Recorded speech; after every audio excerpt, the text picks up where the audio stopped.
Hello, students. Welcome to Book 3, Unit 10, The Past and the Future. I think this is going to be an interesting chapter. Might be a bit of a challenge for you, but we're going to learn a lot of new vocabulary words in this chapter and this unit, and we're also going to learn about history. All right, and so the unit is about history, the past, and the future. If you see your screen, it says this vocabulary-rich unit practices talking about historic events around the world. It reviews time references for past events and presents describing the future with a variety of different structures. And so we're going to be learning about history, and we're going to be learning about how to talk about things that happened before and how to talk about things that will happen or might happen in the future. And so in lesson 1 is the snapshot, the past and the future. And you see the picture, the graphic, and these are the important world events in the 20th century. And so I'm going to talk to you about what is a century and what do we mean by 20th century. But first, let's look at some of these events, and then we will look at some vocabulary words, and then we will talk about what is a century. And so these are some of the most important events in the 20th century. The 20th century is the 1900s. The 20th century began with the year 1900 and ended with the year with December 31st, 1999. And so let's look. In 1919 was the first nonstop transatlantic flight. All right, you might want to practice saying these after me. 1919 was the first nonstop transatlantic flight. In 1928 was the discovery of penicillin, the first antibiotic. In 1930 was the first World Cup soccer tournament. In 1955, Martin Luther King Jr. had his first boycott for U.S. racial integration. In 1969 was the first landing of humans on the moon. In 1984, researchers identify HIV, which is the virus that causes AIDS. In 1989, the Berlin Wall comes down.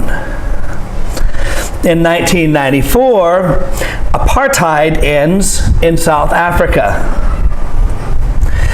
In 1997, Pathfinder spacecraft landed on Mars.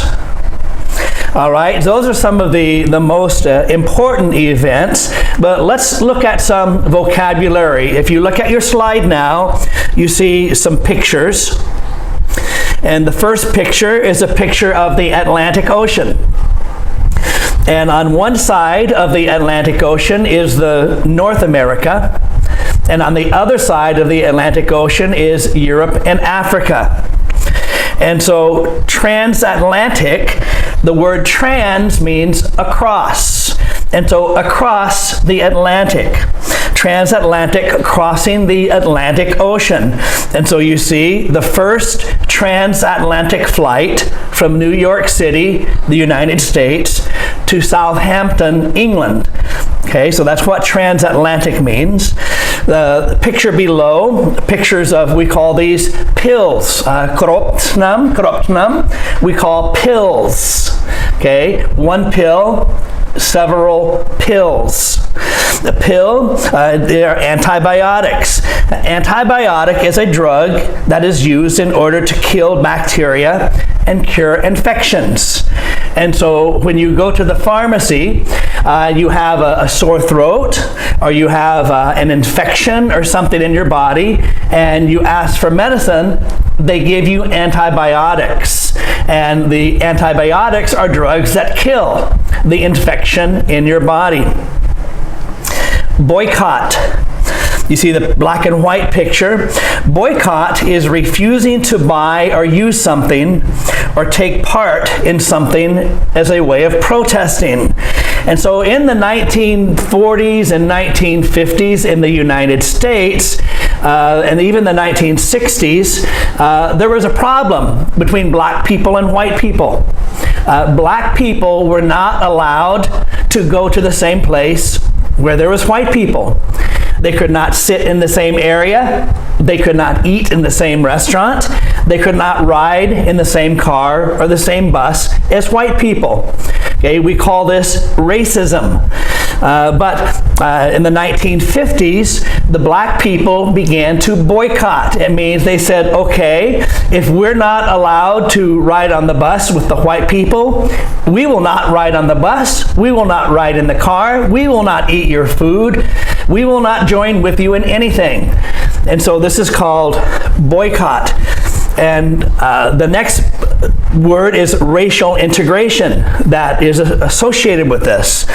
Racial integration is ending the practice of separating people of different races, the black people and the white people. So in the 1960s, laws began to change and people's ideas, culture, American culture began to change.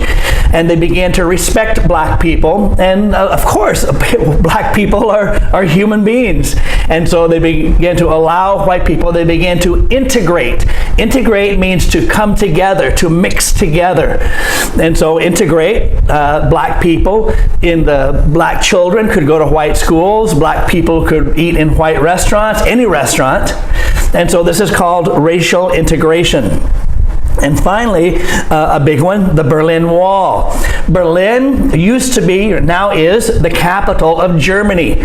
But after World War II, Berlin was divided. The city of Berlin, half of the city of Berlin was free, and half of the city of Berlin was communist. And the communists in Berlin, the communist government in Berlin, they built a wall. So the people on one side of Berlin could not go visit their family or their relatives on the other side of Berlin. And so the communists built the wall so their people could not escape, their people could not leave. And so the Berlin Wall is a communist wall, communist-built wall, 43 kilometers long. 43 kilometers long. And it ran through the city of Berlin, Germany. It was built to stop people in East Berlin from seeking freedom in the West. On November 9th, 1989, the East German government opened its borders to the West, allowing thousands of its citizens to pass freely through the Berlin Wall.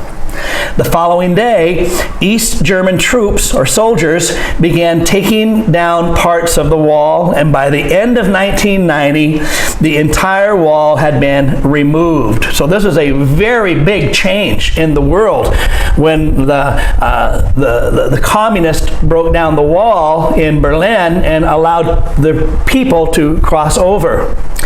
Apartheid. So apartheid is a system in which the different races in a country are separated from each other. Apartheid happened in South Africa, the country of South Africa.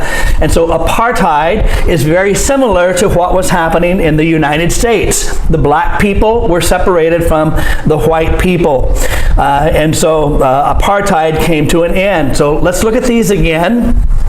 These important world events in the 20th century, and I'll just read them again. In 1919 was the first non-stop transatlantic flight, airplane flight. In 1928 was the discovery of penicillin, the first antibiotic. In 1930 was the first World Cup soccer tournament. In 1955 was Martin Luther King Jr.'s first boycott for U.S. racial integration. In 1969 was the first landing of humans on the moon. In 1984 was when researchers identified HIV, the virus that causes AIDS. In 1989, the Berlin Wall comes down. In 1994, apartheid ends in South Africa. In 1997, Pathfinder spacecraft lands on Mars. All right, so that's the introduction. One more question. If you look at the questions below, what were some of the consequences of these events? Have any of these events affected you personally? If so, explain how. And the last question, what are 3 important dates in the 20th century history of your country? And so if you look on the right, there are many important dates in the history of Cambodia in the 20th century, but 3 of them, November 9th, on November 9th, 1953, Cambodia gained its independence from France. That's an important date in the 20th century for Cambodia. On January 7th, 1979, was Victory Over Genocide Day. This is when the Khmer Rouge was forced to leave Phnom Penh, and that was the beginning of the end of the Khmer Rouge. On October 23rd, 1991, was when the Paris Peace Accord Day was created. That was when the Paris Peace Accord, and it ended the genocidal war of the Khmer Rouge. All right? And so that is the lesson, a little bit of grammar, a little bit of history. And so in the next lesson, I'm going to talk to you a little bit about the century. What is a century? All right? So no homework. See you in the next lesson.